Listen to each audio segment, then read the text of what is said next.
Today we are in an interesting text. I'm not going to read it all this morning. I'll invite you to read it at home. It's a little long.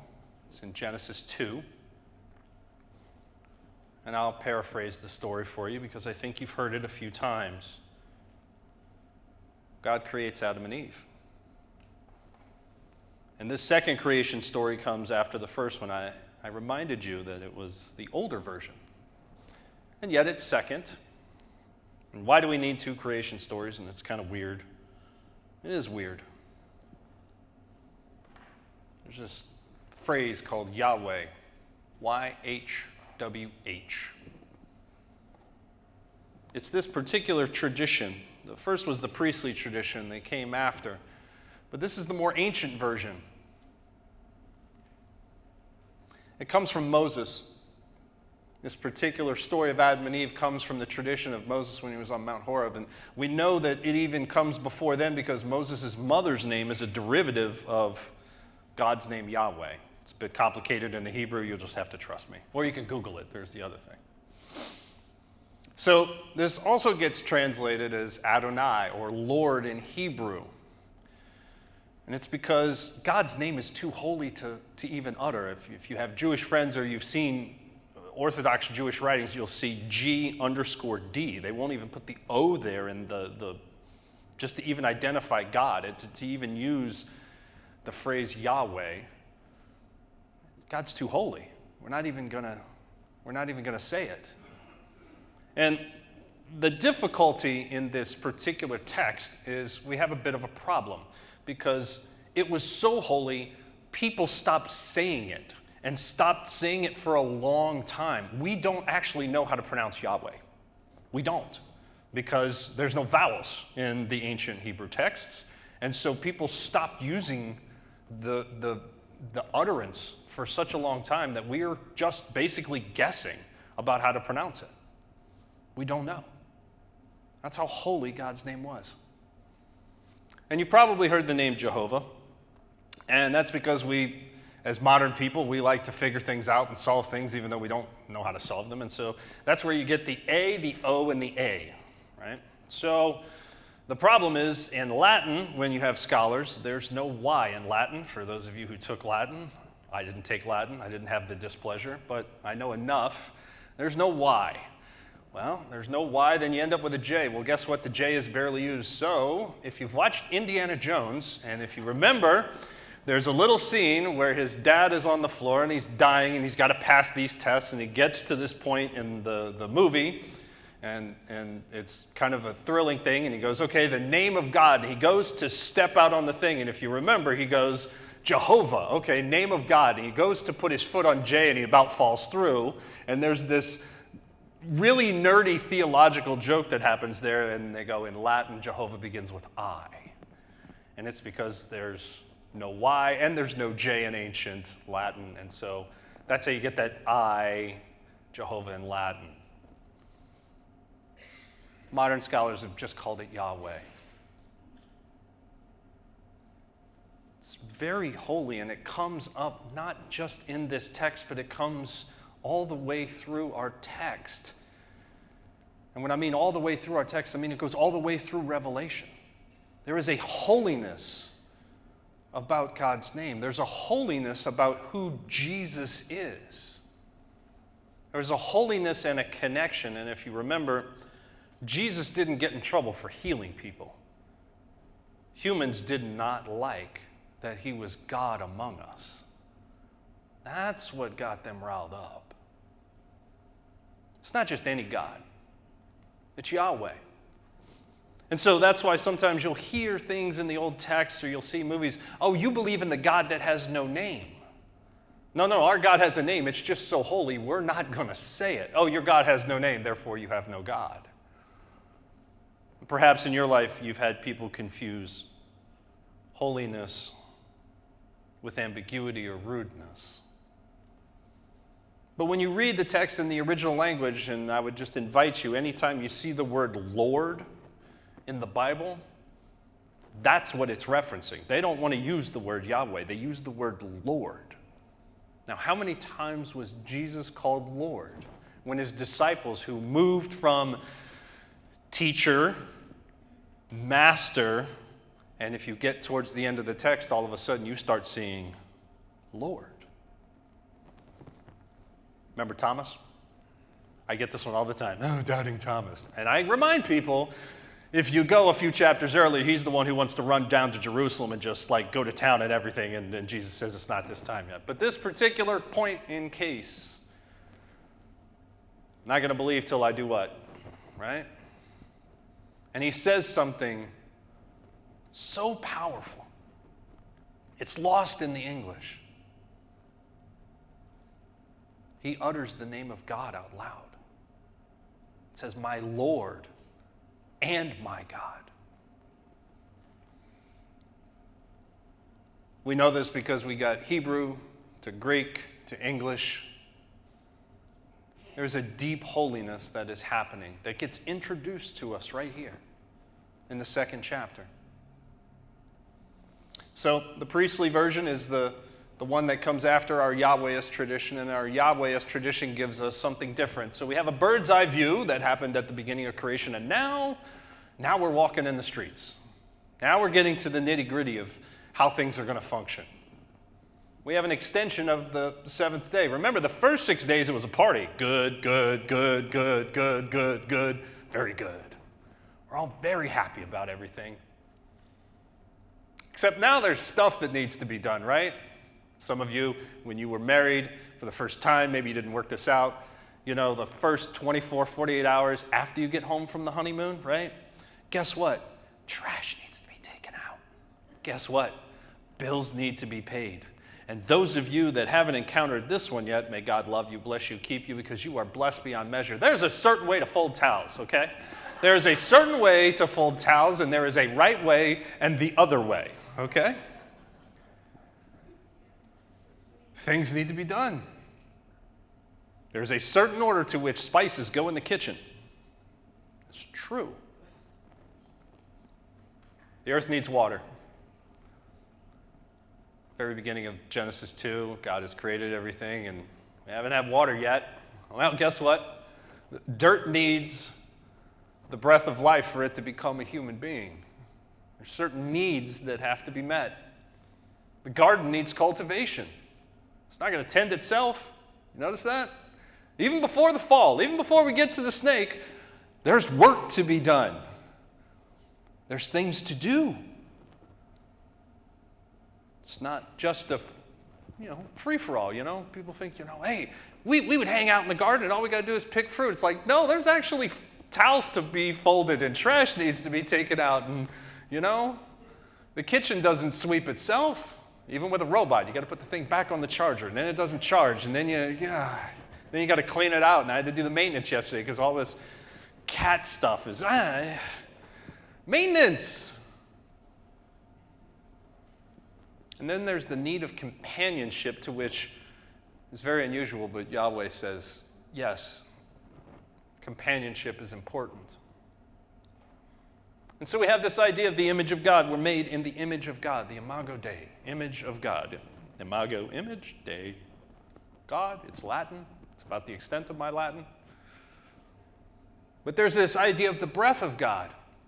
So we're made in the image of God. And the dirt that we were, God used this very, very rough word. It's called ruach, the very breath of God that lives inside every single creation. And so, no, we're not just there to tend the garden. We actually have a supernatural vocation. We don't just rummage. We have the ability to do so much more.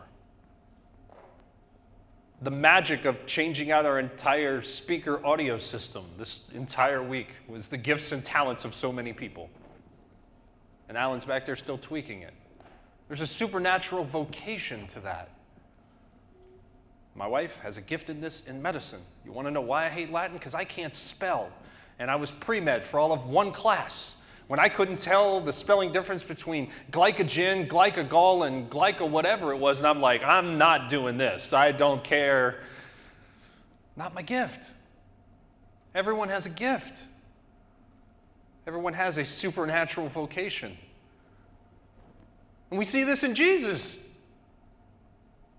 Jesus, who is God among us, breathes the Holy Spirit, reaffirms the supernatural vocation to all the disciples.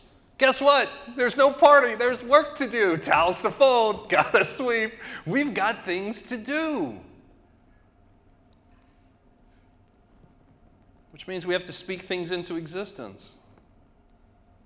God created with words. It starts with words. And inside our narrative, remember, God says, name the animals. Name the animals. Adam, go around and tell me what they are. You have to be able to name things. Part of creation is naming things and being able to stay true to your word. You ever have that before?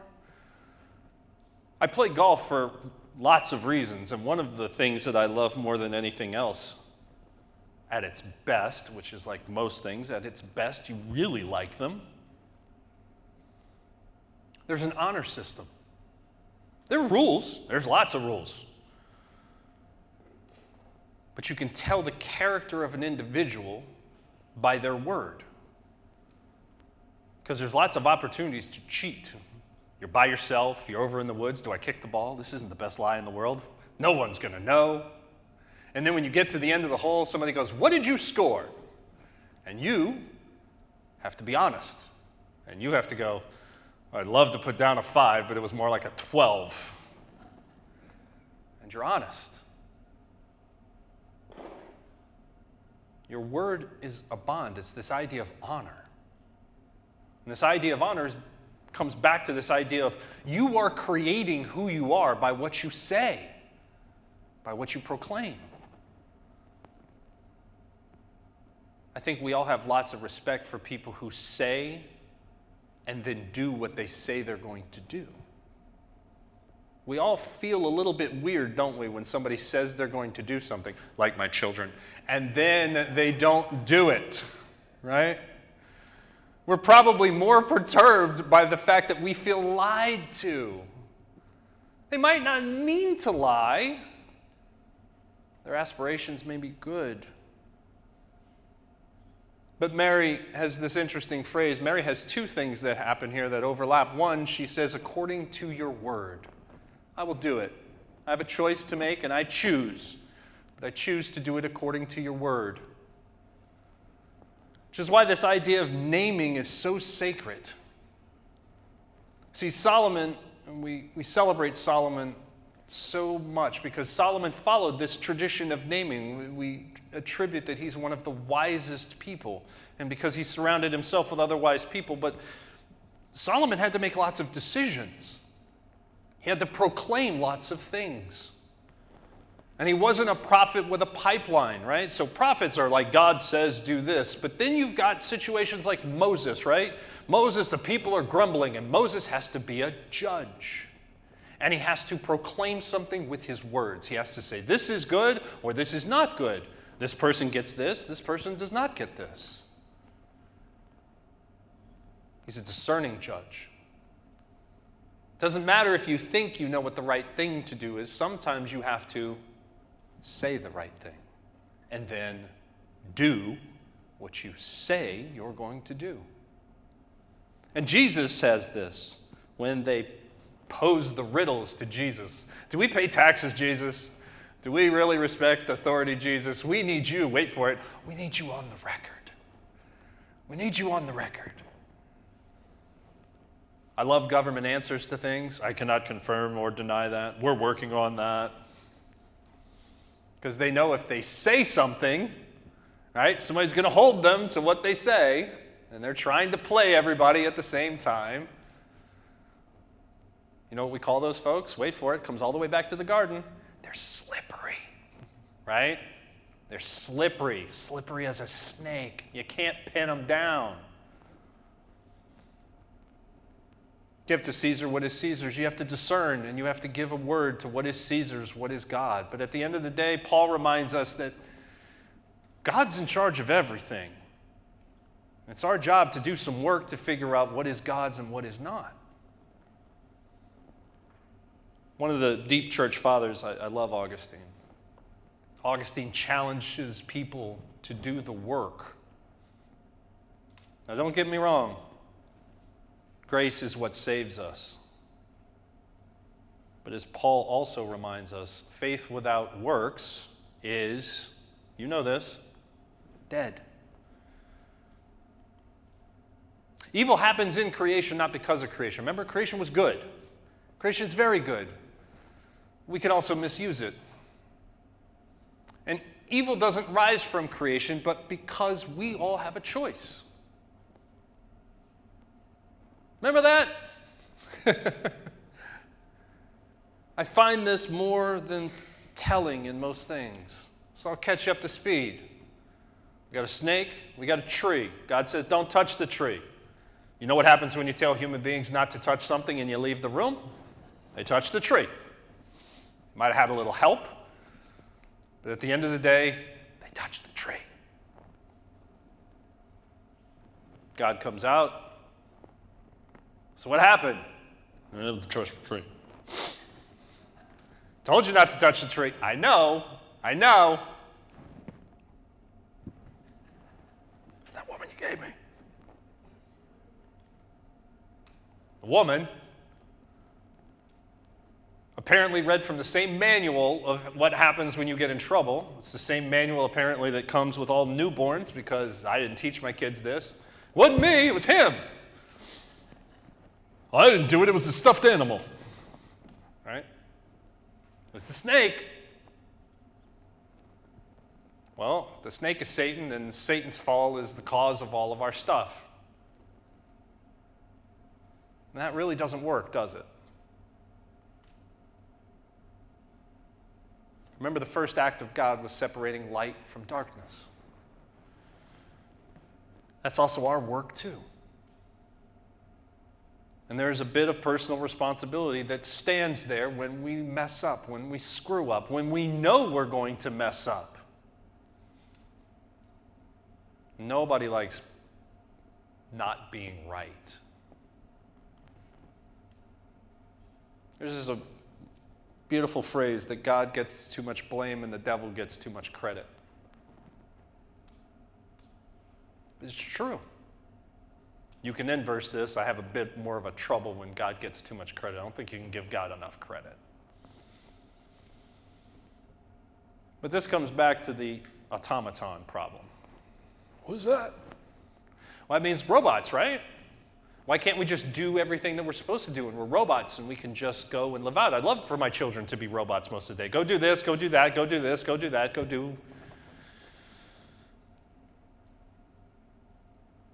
But that's not the purpose of creation. You can't create if you're an automaton. It's one of the biggest limitations about AI. AI can do lots of cool things right now. You know what AI can only do? What we've told it it can do. That's why we have a beautiful creative staff. I didn't pick the hymns today. Angie picked the hymns today because she's creative. She can go into the text and use her gifts to put those hymns together to make the service work. Sure, I can go print off a sermon off the internet and read it for you. I can do that. That's easy. I know lots of my colleagues that do it. It's fun. There's a creativity to each of your gifts, a choice. We're not robots. Which also giving you a lot of credit for your leadership team. They've made lots of good choices. And out of humility, you've probably made some really brilliant choices in your life.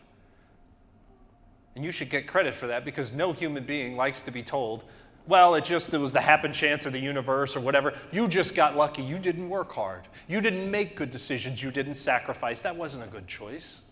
No one likes to hear that.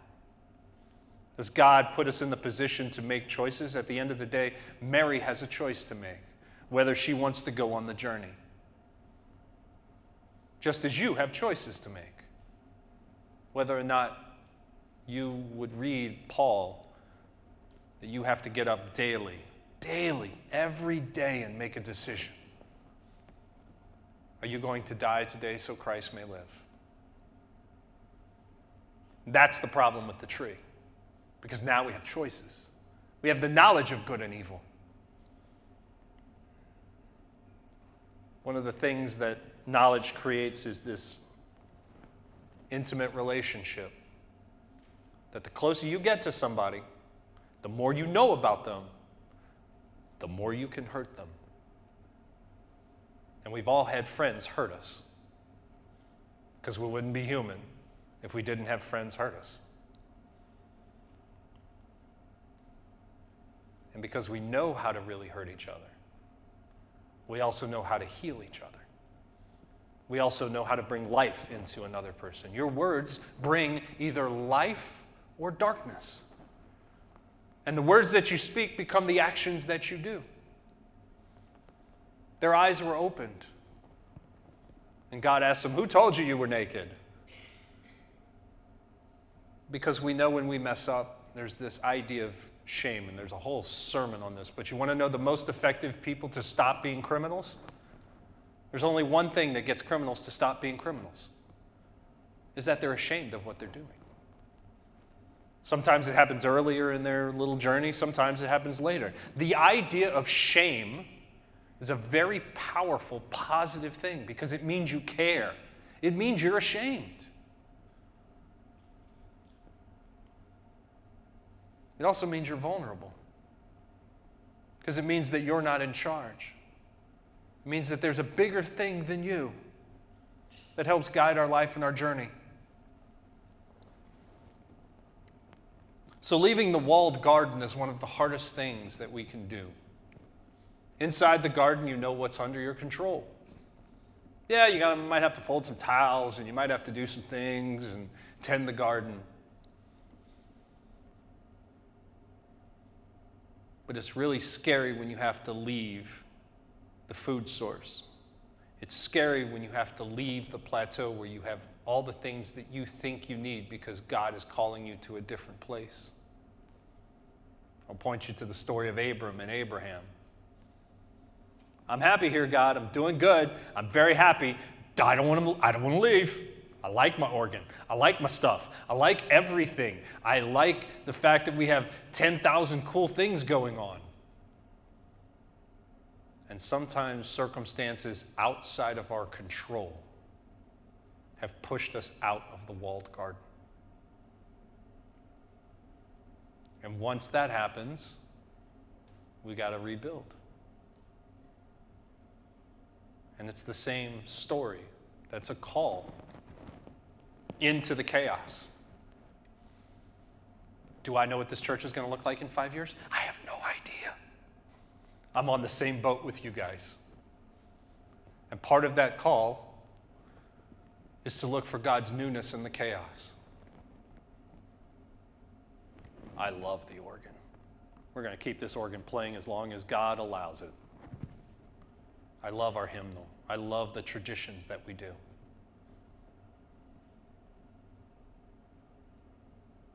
We have some choices to make as a congregation to create new ministries and to bring some back. Some things that we haven't done in a while that might be new for some. And other folks would say, I remember when we did that.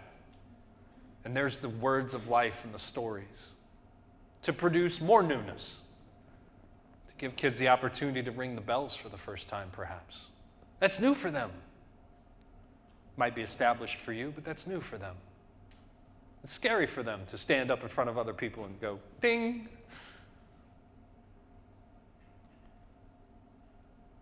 Life isn't the reason for being. Being open on a Sunday morning isn't the reason to exist. You all know this because you've changed the lives of people. I know you have. You had to have. To move this far along in life and still be sitting in a pew, you've changed people's lives. You've made choices to move people into a further relationship with Christ. I don't know what living forever means if there's no purpose. There has to be a purpose.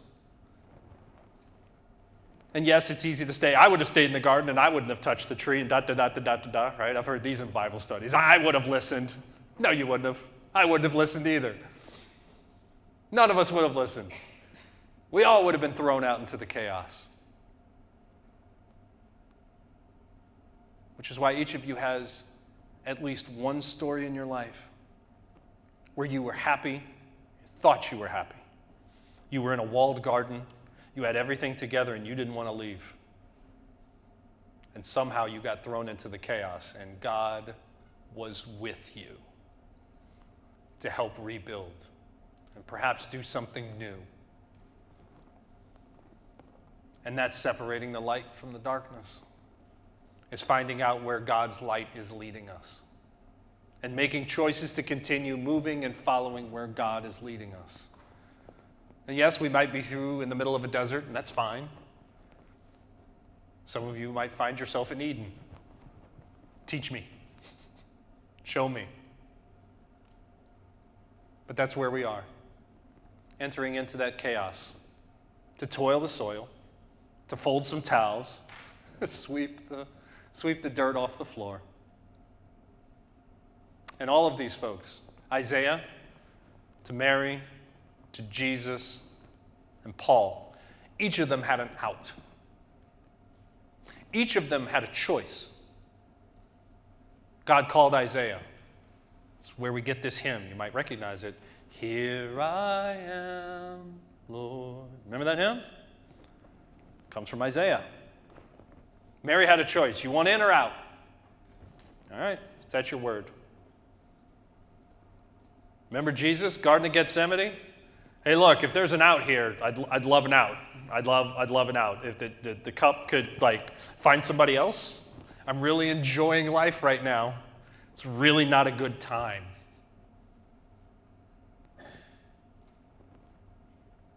Paul had lots of choices.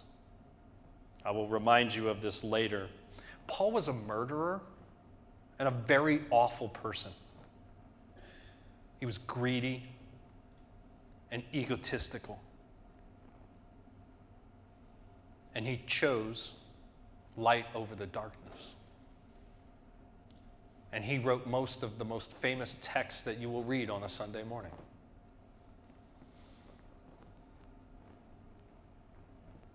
It's a call to each of us to live out our gifts and our talents, to proclaim the good news, to be able to pray, to see where God is leading our church.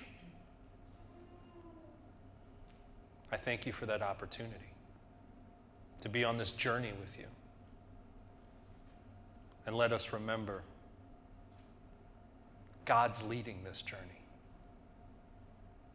It's by God's word that we will decide and pray. And I pray to God that we choose wisely, stealing from Indiana Jones again.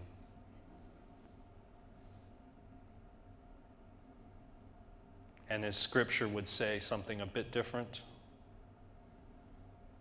at the end of my life, and hopefully at the end of yours, I just want God to whisper in my ear, very well and good, well done and good, my faithful servants. Let's pray.